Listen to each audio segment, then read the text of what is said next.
আগের লেসনে আমরা product add করার পদ্ধতি নিয়ে আলোচনা করেছি। এ পর্যায়ে আমরা প্রোডাক্ট এডিট করার পদ্ধতি সম্পর্কে জানব। আমরা এই মুহূর্তে স্ক্রিনে দেখতে পাচ্ছি তিনটি প্রোডাক্ট অ্যাড অবস্থায় আছে, অর্থাৎ আপনাদেরকে একটি যেভাবে দেখানো হয়েছে একই পদ্ধতি অবলম্বনে আমরা আরও দুটি প্রোডাক্ট অ্যাড করে নিয়েছি। এখান থেকে আমরা যে কোনো একটি প্রোডাক্ট এডিট করব। এডিট করার জন্য আমাদেরকে বরাবরের মতো চলে যেতে হবে সাইটের ড্যাশবোর্ডে, সেখান থেকে প্রোডাক্টস এবং আবারও ক্লিক করব প্রোডাক্টস।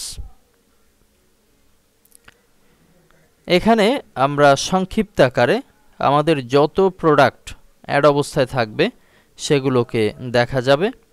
এই অংশ থেকে আমরা এডিট করার জন্য যে কোনো প্রোডাক্টের এডিট অপশনে ক্লিক করব।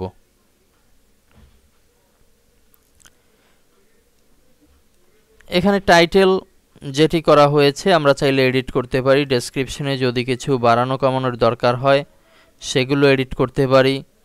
পাশাপাশি ডান পাশে যে ফটো গ্যালারি আছে, ফিচার ইমেজ আছে, এছাড়াও নিচের দিকে যে শর্ট ডেসক্রিপশন আছে, প্রত্যেকটি জিনিসই কিন্তু এডিটেবল।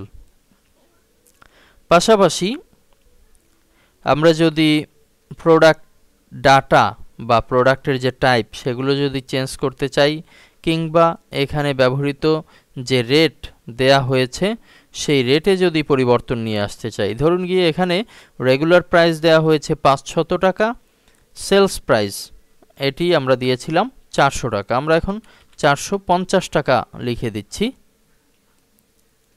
এবং পরবর্তীতে ডান পাশ থেকে ক্লিক করছি আপডেট।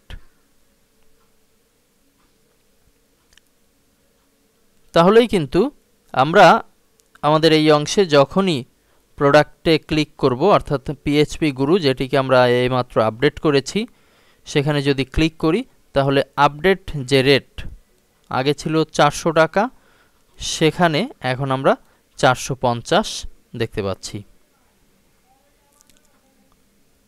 সামনের লেসনে আমরা জানব প্রোডাক্ট ডিলিট করার পদ্ধতি। ধন্যবাদ।